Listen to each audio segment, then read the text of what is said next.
Hello guys, എല്ലാവർക്കും Sooraj hair ടിപ്സിലേക്ക് സ്വാഗതം. ഞാൻ നിങ്ങളുടെ സ്വന്തം സൂരജ് പ്രസാദ്. നിങ്ങൾ കണ്ടുകൊണ്ടിരിക്കുന്നത് സൂരജ് ഹെയർ ടിപ്സ്. അപ്പോൾ ഇന്നത്തെ വീഡിയോ എന്ന് പറഞ്ഞു കഴിഞ്ഞാൽ നമ്മുടെ 30 days full body care challenge തുടങ്ങിയിട്ട് ഇന്ന് ഡേ 9 ആണ്. അപ്പോൾ ഇന്ന് കുറച്ച് ഇമ്പോർട്ടൻ്റ് ആയിട്ടുള്ള കാര്യങ്ങളൊക്കെയാണ് ഞാൻ പറയുന്നത്. അപ്പോൾ വീഡിയോ ഫുള്ളായിട്ട് കാണുക. അതിന് മുമ്പ് നിങ്ങൾ ആദ്യമായിട്ടാണ് എൻ്റെ ചാനൽ കാണുന്നതെങ്കിൽ താഴെ കാണുന്ന ചുമന്ന സബ്സ്ക്രൈബ് ബട്ടൺ അമർത്തുക. അതിനുശേഷം എൻ്റെ തൊട്ടപ്പുറേ കാണുന്ന ഒരു ബെൽ ബട്ടണും കൂടി അമർത്തി അതിൽ നിന്ന് ഓൾ എന്നൊരു ഓപ്ഷനും കൂടെ സെലക്ട് ചെയ്യണം. ഞാൻ അപ്ലോഡ് ചെയ്യുന്ന എല്ലാ വീഡിയോസും നിങ്ങൾക്ക് ആദ്യം തന്നെ നോട്ടിഫിക്കേഷനായിട്ട് ലഭിക്കുന്നതാണ്. അപ്പോൾ ഒട്ടും വൈകിക്കേണ്ട, നമുക്ക് വീഡിയോയിലിട്ടോ. അപ്പോൾ നമ്മളെപ്പോഴും നമ്മുടെ ഫേസിനെ പറ്റി, നമ്മുടെ ഹെയറിനെ പറ്റി, അതുപോലെ തന്നെ നമ്മുടെ ഫാഷൻ സെൻസും ഒക്കെ നമ്മളെപ്പോഴും അപ്ഡേറ്റ് ചെയ്തുകൊണ്ടിരിക്കുന്നതാണ്. പക്ഷെ നമ്മൾ ശ്രദ്ധിക്കാതെ പോകുന്ന ഒരു കാര്യമുണ്ട്. നമ്മൾ ഫേസിന് വേണ്ടിയും അതുപോലെ തന്നെ നമ്മുടെ ഹെയറിനൊക്കെ വേണ്ടി കെയർ ചെയ്യുമ്പോഴത്തേക്കും നമ്മൾ വിട്ടുപോകുന്ന ഒരു സ്ഥലമാണ് നമ്മുടെ ബോഡി, ഫുൾ ബോഡി. അതുപോലെ തന്നെ നമ്മുടെ കൈകൾ, നമ്മുടെ കാലുകൾ, പിന്നെ നമ്മുടെ ഈ കഴുത്തിൻ്റെ ഈ ഭാഗത്തൊക്കെ. അപ്പോൾ ഇവിടെയൊക്കെ കെയർ കൊടുക്കേണ്ടത് അത്യാവശ്യമാണ്. നമ്മുടെ ഫേസിന് നമ്മുടെ ഇൻസ്റ്റൻ്റ് ആയിട്ടൊരു ബ്രൈറ്റ്നസ് കിട്ടുക, അല്ലെങ്കിൽ ഒരു ഹെൽത്തി ആകുന്നതിനോടൊപ്പം ഈ ഒരു ഭാഗങ്ങളിൽ അവിടെ ടോണിന് വ്യത്യാസം വന്നു കഴിഞ്ഞ് കഴിഞ്ഞാൽ അത് നമുക്ക് പെട്ടെന്ന് അറിയാൻ പറ്റും. അപ്പോൾ നമ്മൾ ഫേസിൻ്റെ കെയർ ചെയ്യുന്ന കൂട്ടത്തിൽ തന്നെ നമ്മുടെ ബോഡിയുടെ കെയറും ചെയ്യേണ്ടത് അത്യാവശ്യമാണ്. അപ്പോൾ അതിന് വേണ്ട കുറച്ച് ടിപ്സ്, അല്ലെങ്കിൽ ഒരു 3 ടിപ്സാണ് ഞാനിന്ന് പറയാൻ പോകുന്നത്. അപ്പോൾ നമുക്ക് വീഡിയോയിലേക്ക് പോകാം. അപ്പോൾ നമ്മുടെ ഫസ്റ്റ് ടിപ്പ് എന്ന് പറഞ്ഞു കഴിഞ്ഞാൽ നമ്മൾ ബോഡി സ്ക്രബ് യൂസ് ചെയ്യുക ഉള്ളതാണ്.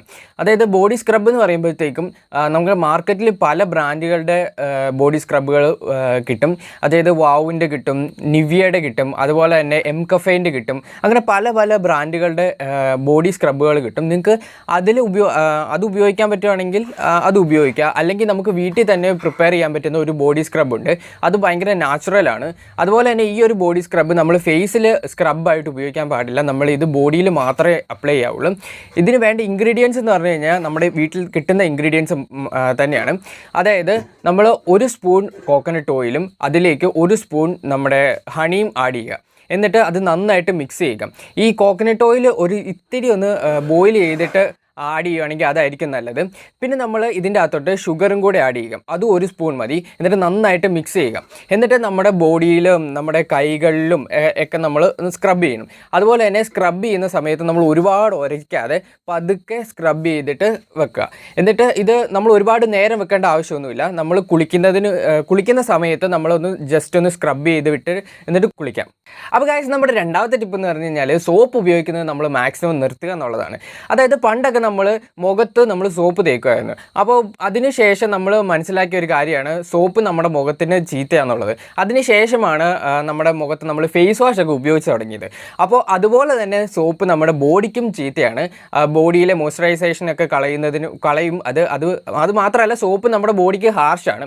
അപ്പോൾ ബോഡി നമ്മൾ എപ്പോഴും കെയർ ചെയ്യുമ്പോൾ സോപ്പ്, അല്ലെങ്കിൽ കുളിക്കുമ്പോൾ നമ്മൾ സോപ്പ് ഉപയോഗിക്കുന്നത് കുറച്ചിട്ട് നമ്മൾ ബോഡി വാഷസ് ഉപയോഗിക്കാനായിട്ട് ശ്രദ്ധിക്കാം.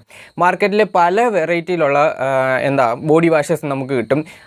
അതിൽ ഏതെങ്കിലും ഒരു ബോഡി വാഷ് നിങ്ങളുടെ ഇഷ്ടത്തിനനുസരിച്ച്, നിങ്ങളുടെ ബഡ്ജറ്റിനനുസരിച്ച്, നിങ്ങളുടെ കംഫർട്ടബിൾ ആയിട്ടുള്ള ഏതാണോ സ്മെല്ല്, അങ്ങനെ പല കാര്യങ്ങളുണ്ടല്ലോ, അതിൽ ഏറ്റവും നല്ലൊരു ബോഡി വാഷ് നിങ്ങൾ സെലക്ട് ചെയ്യുക. എന്നിട്ട് ബോഡി വാഷസ് ഉപയോഗിച്ച് തുടങ്ങുക എന്നുള്ളതാണ് നമ്മുടെ രണ്ടാമത്തെ ടിപ്പ്. അപ്പോൾ ഗൈസ്, നമ്മുടെ മൂന്നാമത്തെ ടിപ്പ് എന്ന് പറയുന്നത് നമ്മൾ സൺസ്ക്രീൻ ഉപയോഗിച്ച് തുടങ്ങുക എന്നുള്ളതാണ്.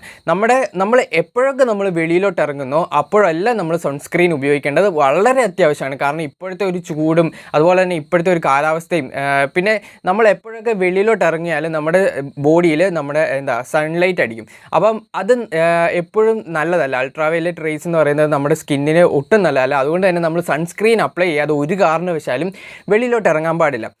സൺസ്ക്രീൻ സെലക്ട് ചെയ്യുമ്പോഴത്തേക്കും SPF 50 അല്ലെങ്കിൽ SPF 30 ഉള്ള സൺസ്ക്രീനുകൾ മാക്സിമം ചൂസ് ചെയ്യാനായിട്ട് ശ്രദ്ധിക്കേണ്ടതാണ്. അപ്പോൾ ഗായ്സ്, ഇന്നത്തെ വീഡിയോ നിങ്ങൾക്ക് യൂസ്ഫുൾ ആയെന്ന് വിചാരിക്കുന്നു. ഇത് നമ്മുടെ നിത്യജീവിതത്തിൽ എപ്പോഴും മറന്നു പോകുന്ന ഒരു കാര്യമാണ് നമ്മുടെ ബോഡിയെ കെയർ ചെയ്യുക എന്നുള്ളത്. അപ്പോൾ ഇന്ന് തൊട്ട് നിങ്ങൾ ഈ ഒരു വീഡിയോയ്ക്ക് ശേഷം, ഈ വീഡിയോ കണ്ടതിന് ശേഷം നിങ്ങൾ അത് ചെയ്യാൻ ശ്രമിക്കുമെന്ന് വിചാരിക്കുന്നു. അപ്പോൾ മറ്റൊരു വീഡിയോ ആയിട്ട് വരുന്നത് വരേക്കും എല്ലാവർക്കും ബൈ. അതിനു മുമ്പ് നിങ്ങൾ എന്നെ ഇൻസ്റ്റാഗ്രാമിൽ ഫോളോ ചെയ്തിട്ടില്ലെങ്കിൽ താഴത്തെ ഞാൻ ഡിസ്ക്രിപ്ഷൻ ബോക്സിൽ ലിങ്ക് കൊടുത്തേക്കാം. നിങ്ങൾ ഇൻസ്റ്റാഗ്രാമിലും കൂടെ ഫോളോ ചെയ്യുകയാണെങ്കിൽ നന്നായിരിക്കും. അപ്പോൾ മറ്റൊരു വീഡിയോ ആയിട്ട് വരുന്നതായിരിക്കും. എല്ലാവർക്കും ബൈ.